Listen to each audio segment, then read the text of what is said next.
नमस्कार मेरे प्रिय भाइयों बहनों। आज एक मैं बहुत ही महत्वपूर्ण विषय को लेकर आया हूँ। ये साधारणतः सभी लोगों के दिमाग में मन में ये प्रश्न उठता है कि चरित्र क्या है। चरित्र निर्माण कैसे हो सकता है। सद्चरित्र क्या है, दुष्चरित्र क्या है। तो वो इस चीज को हम बाबा के दर्शन के माध्यम से ही आप इसको व्याख्यान करना चाहते हैं। बाबा अपने दर्शन विज्ञान में, विशेषकर योगा साइकोलॉजी में, जो कहते हैं कि मनुष्य के जो व्यवहार है, मनुष्य का आचार आचरण निर्भर करता है उनके वृत्तियों के डोमिनेंस से। किस व्यक्ति पर किस तरह का वृत्तियों का प्रभाव है, उसी से डिटरमाइंड होता है उस व्यक्ति का संपूर्ण चरित्र चित्रण। वृत्तियां 50 हैं। 4 वृत्तियां मूलाधार चक्र में है। मूलाधार है इसीलिए इसको मूल वृत्तियां कहते हैं। स्वादिष्ठान में 6 वृत्तियां। मूलाधार में जो 4 वृत्तियां हैं, धर्म अर्थ काम मोक्ष। स्वादिष्ठान में 6 वृत्तियां हैं। अवज्ञा, मूर्छा, प्रश्रय, अविश्वास, सर्वनाश, क्रूरता। मणिपुर में जो वृत्तियां हैं, लज्जा, पिशुनता, लोभ, अहंकार, विषाद, कषाय, इस तरह की वृत्तियां हैं। ये सब मणिपुर चक्र में डोमिनेंट है। अर्थात देखा जाता है जिस व्यक्तियों में स्टमक का क्रोनिक प्रॉब्लम है, वैसे लोगों में अहंकार, विषाद, जिसको मेलांकोलिया कह सकते हैं, कसाय, पेविसनेस, ईर्ष्या, द्वेष, ये सब डोमिनेंट होता है जिनका भी स्टमक डिसऑर्डर होता है। अनाहत चक्र आशा, चिंता, चेष्टा, आशा, चिंता, चेष्टा, ममता, दंभ, लोलता,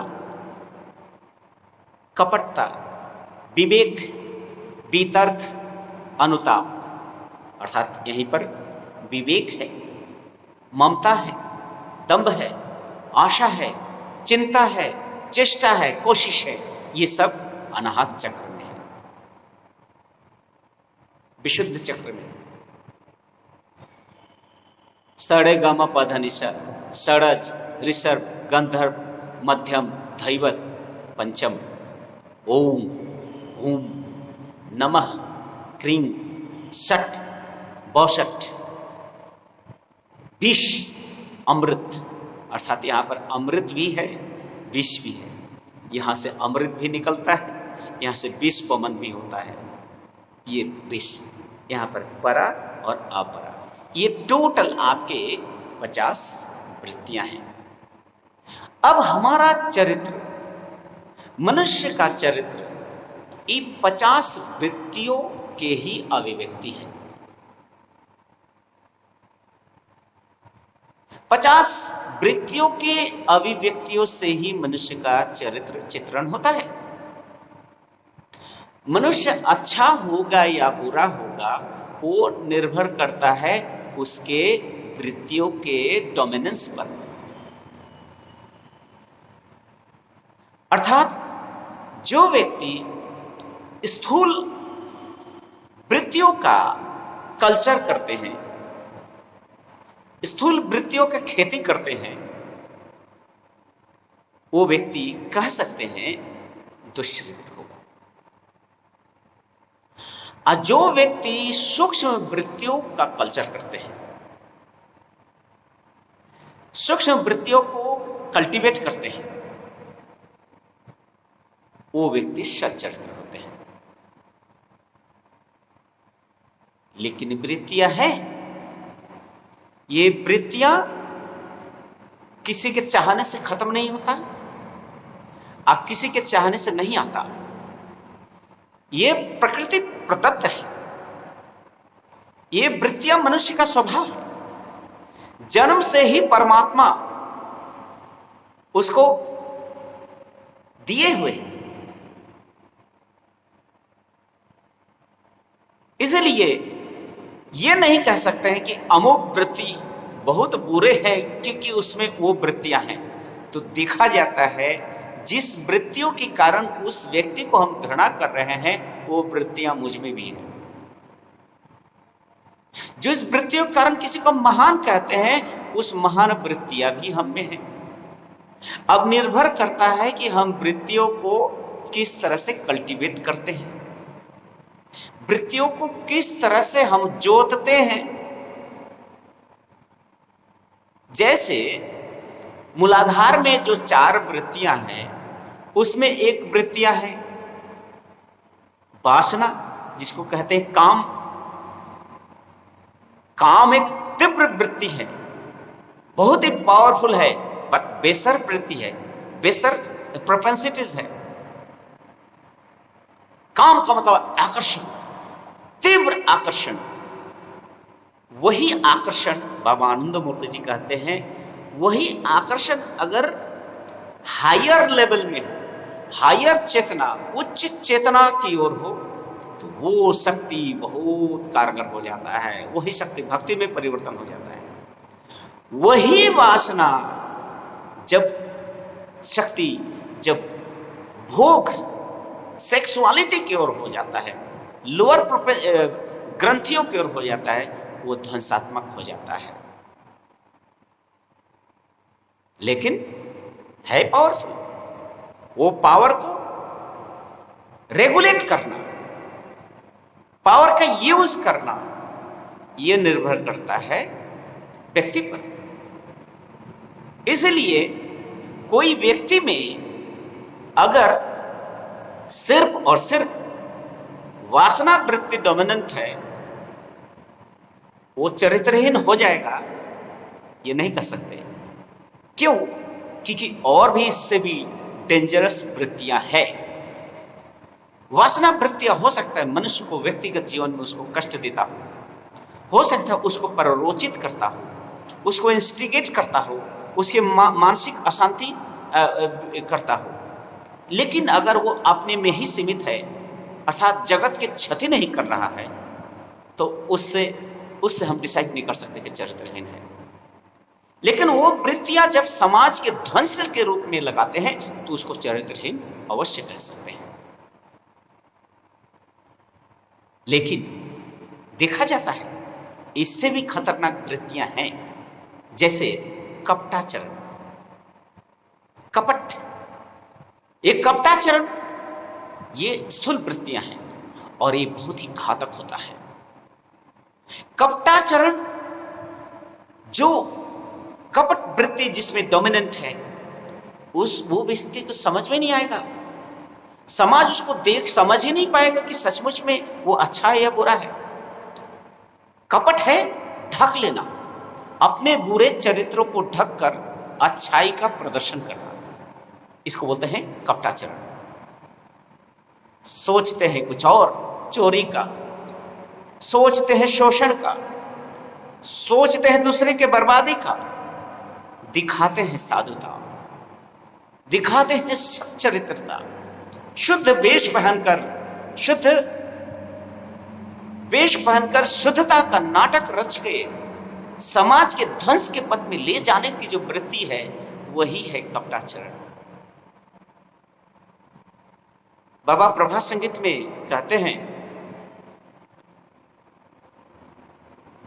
ব্যথা দিয়ে যে ক্ষমা না যাচে, কথা দিয়ে যে কথা न রাখে, तारे बंधु मेनू ना। वादा करके जो वादा खिलाफी करता हो और दुख देकर क्षमा जाचना नहीं करता हो, वो कभी तुम्हारा दोस्त नहीं हो सकता है, हो ही नहीं सकता है, क्योंकि वो कपटी है, बिट्रियर। जो दूसरे को बिट्रे करता हो, वादा करके वादा नहीं निभाता हो, वो बिट्रियर है, कपटाचरण। कपटाचरण का उदाहरण, बहुत बड़ा बड़ा ज्वलंत उदाहरण है। भारत के स्वाधीनता संग्राम को, स्वतंत्रता संग्राम को अगर देखें तो देखेंगे ऐसे भी चरित्र आए हैं जो अपने चरित्र का प्रदर्शन नहीं किया है, लेकिन कर्म के द्वारा इंसान उसे जान गया है कि सच्चे हीरो, सच्चा इंसान कौन है।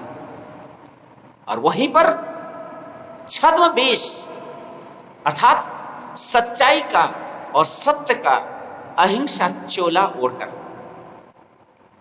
देश का जो अहित किया है, वो मानव इतिहास में उसको क्षमा नहीं कर सकते। उसका कपटाचरण देश को तोड़ा है, उसका कपटाचरण भारतवर्ष को शोषित होने और बर्बाद होने में 70 साल तक, आज तक उसके कपटाचरण का शिकार झेलना पड़ रहा है। उनके कपटाचरण के कारण लाखों लोग बंदूक के सामने चले गए, तोपों के सामने जाकर अपना जान गंवा दिए। उनके कपटाचरण के कारण जो परिवर्तन भारत में आया था, उस परिवर्तन को होल्ड करने के लिए, उस परिवर्तन को पॉजिटिव डायरेक्शन देने के लिए अच्छे नेतृत्व की जरूरत थी, लेकिन उस कपटाचारी पुरुष ने उस नेतृत्व को दे दिया स्वार्थी, भोगी, विलासी व्यक्तियों के हाथ में, जिसका नतीजा आज भारतवर्ष भुगत रहे। बांग्लादेश की स्वाधीनता संग्राम उद्देश्य बहुत अच्छा था, स्वाधीन होना, अपनी भाषा का रक्षा करना, अपनी संस्कृति का रक्षा करना, लेकिन अपने ही घर में छुपे हुए रजाकार लोगों ने बांग्लादेश की स्वाधीनता को, स्वाधीन तो हो गए, लेकिन बांग्लादेश को स्वाधीन होने में बहुत देर लगा दी और स्वाधीनता का परिणाम भी बहुत अच्छा नहीं हुआ। सबने मिलकर स्वाधीनता का, स्वतंत्रता का स्वप्न देखा था, लेकिन सबका हित नहीं हुआ, क्योंकि गलत लोगों के हाथ में नेतृत्व चली गई थी। इसलिए कपटाचरण अगर कोई व्यक्ति में हो, वर्तमान बहुत सारे तथाकथित मजहब के ठेकेदार, राजनेता में ये कपटाचरण ज्वलंत उदाहरण है, दिखता है। हम लोग उदाहरण देते हैं कपटी शकुनी का, उदाहरण देते हैं कपटी शकुनी ने किस तरह से कपट रच के पूरे कुरु वंश का नाश कर दिया। कपटाचरण किस तरह से दुर्योधन, दुशासन और 100 कुरुपुत्र को नाश किया। कपटाचरण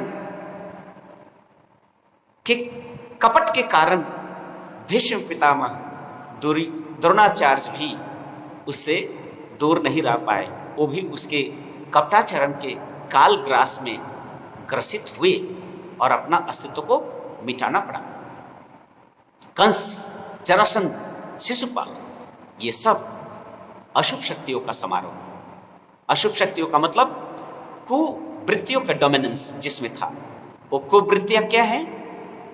काम, वासना, ईर्ष्या, द्वेष, घृणा, कपट, शोषण, स्वार्थ, नाम जश की कीर्ति के लिए पागल हो जाना, ये सब अशुभ और निगेटिव एक्सप्रेशन है। ये दुष्चरित्र का पहचान है। सच्चरित्र का पहचान है त्याग, क्षमा, दया, धृति, दम, आत्मसंयम, विवेक, वैराग्य। जिस व्यक्ति में डोमिनेंट रहता है वो सच्चरित्र होते हैं। चरित्र कोई परमानेंट फेनोमेनन नहीं है। चरित्र का बहुत बड़ा महत्व है, बट ये परमानेंट फेनोमेनन नहीं है। दुष्चरित्र हमेशा दुष्चरित्र रहेंगे ये कह नहीं सकते, और सच्चरित्र में कभी कुवृत्तियां प्रभावी नहीं होगा वो भी नहीं कह सकते। सच्चरित्र को परमानेंट बनाए रखने के लिए एक कंटिन्यूअस एफर्ट की जरूरत होती है, कंटिन्यूअस साधना की जरूरत होती है, एक प्रयास की जरूरत होती है। ठीक उसी तरह से दुष्चरित्र को सच्चरित्र में भी परिवर्तन करने के लिए कंटिन्यूअस अनवरत साधना की जरूरत होती है, चेष्टा की जरूरत होती है। कभी कभी देखा जाता है ये जो चरित्र की जो परिभाषाएं हैं ये भी देश काल पात्र के अनुसार बदलती हैं। मान लीजिए हमारे देश में वासना वृत्ति को ही चरित्र का आधार मानता है, लेकिन देखा जाता है भारतवर्ष के बाहर में यूरोपियन कंट्री में जाके देखते हैं वासना वृत्ति स्वाभाविक रूप में मान लेते हैं, साथ ही साथ उसमें वो लिप्त भी रहते हैं, लेकिन उनमें कुछ बहुत अच्छे गुण भी दिखते हैं, उनमें भौतिक नैतिकता दिखती है। चोरी, कपटाचरण यूरोपियन वर्ल्ड में कम है, बशर्ते हमारे देश की तुलना में। अफ्रीकन देशों में देखा जाता है कि एक आदमी एक नहीं 50 से 100 भी शादी कर सकता है, उसके लिए कुछ करने की जरूरत नहीं है। लड़की के पिता के लिए 2, 4, 5 गाय का व्यवस्था करना है, वो कर लेते हैं, और जो व्यक्ति वहां जितना शादी करता है वहां पर उसको नेता, कैप्टन, चिफ्टन माना जाता है। वहां का परिभाषा यहां पर लागू नहीं होता है, और यहां का परिभाषा वहां लागू होगा उसका भी गारंटी नहीं दिया जा सकता है। लेकिन कुछ कॉमन चीजें हैं, जो बेसिक चीजें हैं, वो है परोपकार, वो है कल्याण, त्याग, क्षमा और दया। जिसमें ये व्यक्ति क्वालिटीज डोमिनेंट है वो कभी गलत काम नहीं कर सकते। बहुत सारे उदाहरण है कि भाई कोई व्यक्ति सचमुच में अच्छा है या बुरा है, उसका क्या पहचान है, उसका चरित्र अच्छा है बुरा है कैसे कैसे समझेंगे।